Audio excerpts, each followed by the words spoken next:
ETF index mutual funds నేర్చుకుని stock మార్కెట్లో రాణించాలనుకుంటున్నారా? వెంటనే ఈ నెంబర్కి కాల్ చేయండి. నమస్తే రమ్మగారు. నమస్తే జయ. రమ్మగారు, కథ ఒకటి చెప్పండి. పూర్వం అట ఉత్కళ దేశానికి ఒక వీరవర్మన్ రాజుగారు ఉండేవారు. ఆయన ఏం చేశారంటే తన బావమరిదిని సైన్యాధిపతిని చేసుకున్నారు.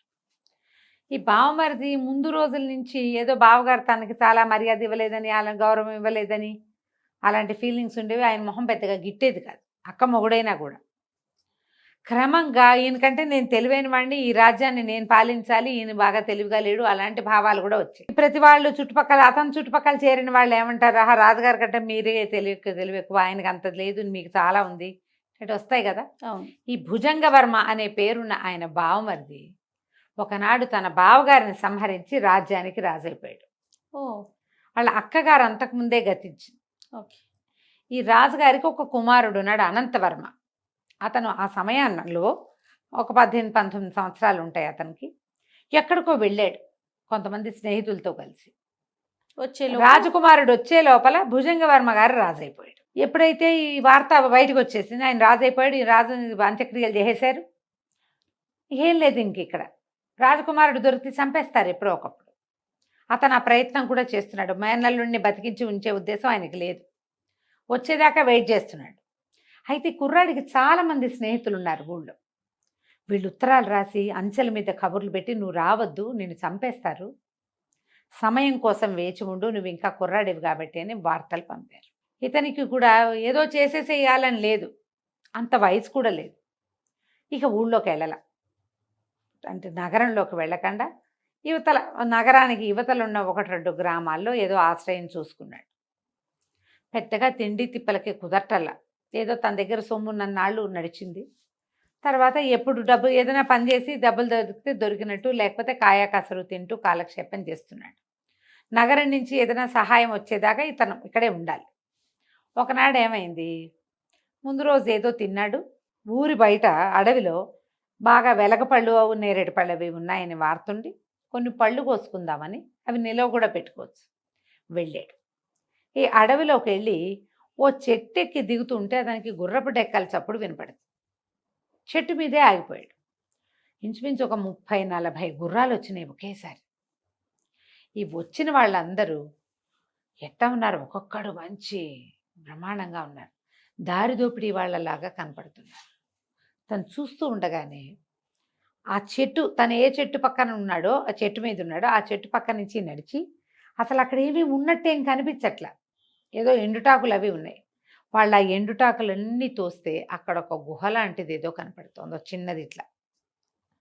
ఆ తలుపు తీశారు, రాయి అడ్డం పెట్టింది, రాయి తీశారు, లోపలికి దిగుతున్నారు. కనపడింది అతనికి. దిగి మెల్లిగా లోపలికి వెళ్ళిపోయారు వాళ్ళు. ఇతను ఆ పైనే నుంచుని చూస్తున్నాడు. ఒక్కొక్కళ్ళు మూటలు మోసుకుని లోపలికి దిగుతున్నారు 40 మంది. చివర వాళ్ళ దొంగల నాయకుడు ఒకడు గిలగిల్లాడుతున్న ఒక అమ్మాయిని, అతని భుజం మీద ఉంది ఒక అమ్మాయి, ఆ అమ్మాయిని కూడా మోసుకుంటూ కిందకి దిగేశాడు. మొత్తం అంతా కింద చేర్చారు. ఒక అరగంట గంటకి అందరూ బయటకు వచ్చేసారు.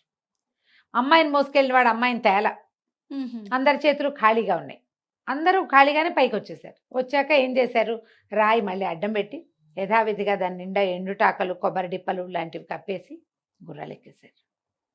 ఈ అబ్బాయికి వాళ్ళు తెచ్చింది డబ్బని తెలిసింది. డబ్బు కోసం ఇతను ఆలోచించలే, ఎవరో పిల్లని తెచ్చారు వీళ్ళు. అదేదో చిన్నపిల్లలే ఉందో, 15 ఏళ్ల పిల్ల, 16 ఏళ్ల పిల్లేమో అంతే. సరే ఏం చేశాడు, వాళ్ళు కిందకెళ్ళి వాళ్ళు ఇంకా రారని నిర్ధారించుకుని ఆ ఆకులు పక్కకు దోహేసి ఆ రాయి పక్కకు తీసి దిగాడు.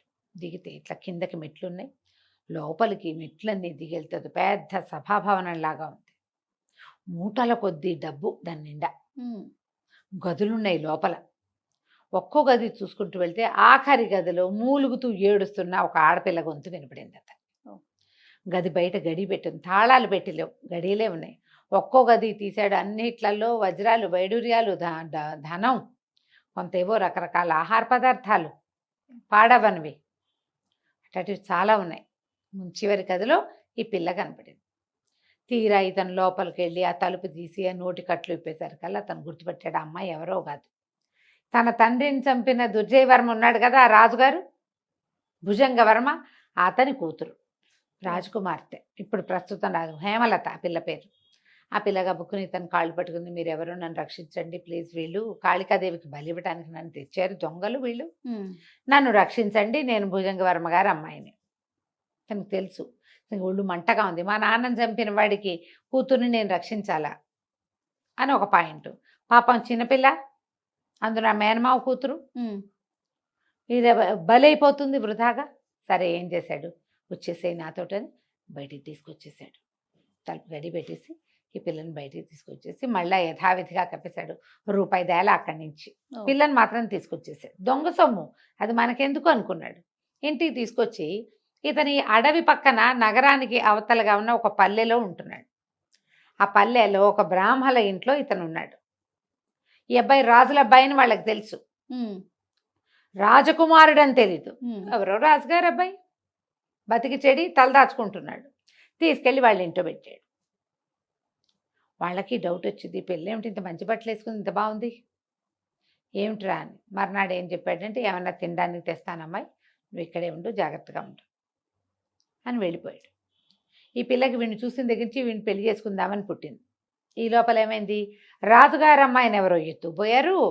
రాజుగారి పిల్లని వెనక్కి తెచ్చిచ్చిన వాడికే ఇచ్చి పెళ్లి చేస్తామని ఊరంతా టంకేశారు.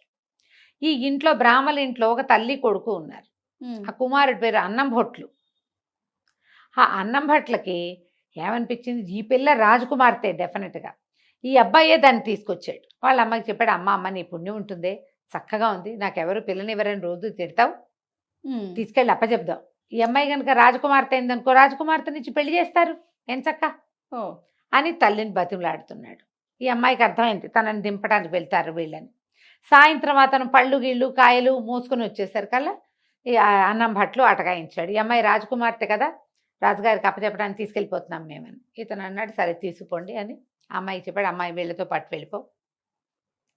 అతనికి వాళ్ళకి ఎదురుపడడం ఇష్టం లేదు, తను ఊళ్ళోకి వెళ్తే తన్ని పట్టేస్తారు. అవును, ఏం చేస్తారు, అందుకని అన్నం భట్లతో వెళ్ళిపో, వాళ్ళు నేను దింపేస్తారు అని అన్నం భట్లకి ఏం చెప్పారు, అడవిలో ఏదో గుహలో ఈ అమ్మాయి దొరికింది, ఎవరో కాళికాదేవికి బలి ఇవ్వటానికి ఇక్కడ పెట్టారని కనపడి నేను తీసుకొచ్చానని చెప్పుకో, వాళ్ళు ఇచ్చిన బహుమతి ఏదో నువ్వు తీసుకో, ఇన్నాళ్ళు నాకు ఆశ్రయం ఇచ్చారు మీరు, అప్పుడేం డబ్బులు తీసుకునే రోజులు కాదు.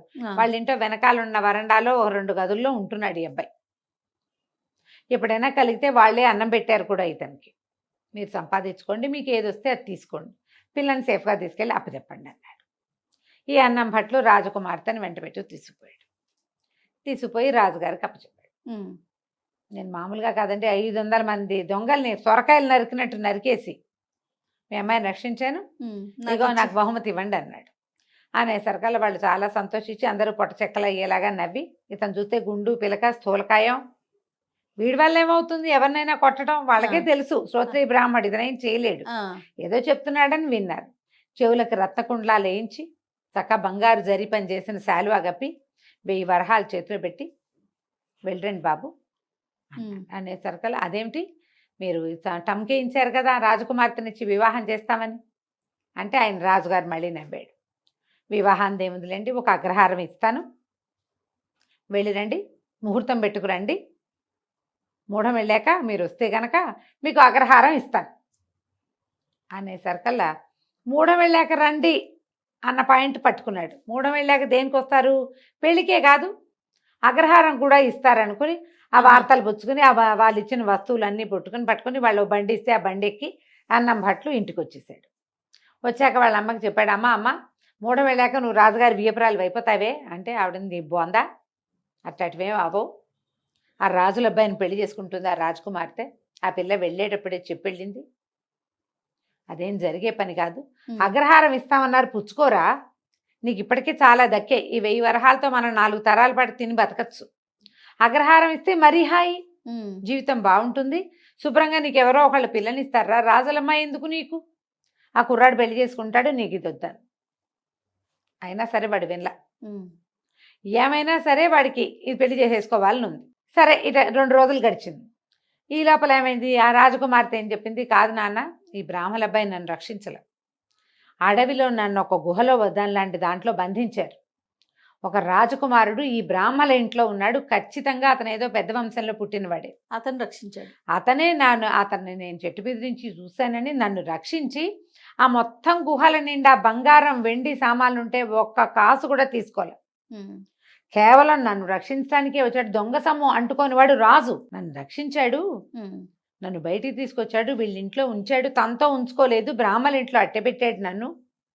రెండో రోజు వాళ్ళ అబ్బాయితోటి పంపించాడు, నేను అతన్నే పెళ్లి చేసుకుంటా, అతను ఎక్కడున్నా నువ్వు రప్పించు అనగానే ఏమైంది, సరే వీళ్ళేం భటులు ఏం చేశారు, వాళ్ళ ఇంటికి వెళ్ళారు.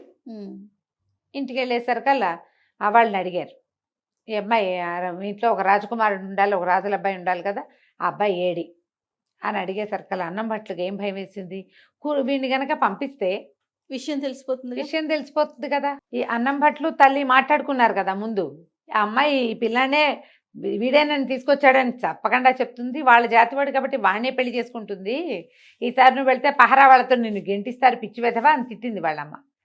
ఇప్పుడు ఈ రాజకుమారుడిని మాయం చేయాలంటే ఏం చేయాలి, అమ్మ ఓ పని చేద్దామే, వీడిని చంపేద్దాం అని చెప్పి రాత్రి నిద్రపోతున్న రాజకుమారుడిని తల్లి కొడుకు ఇద్దరు కలిసి నూతిలో పడేశారు.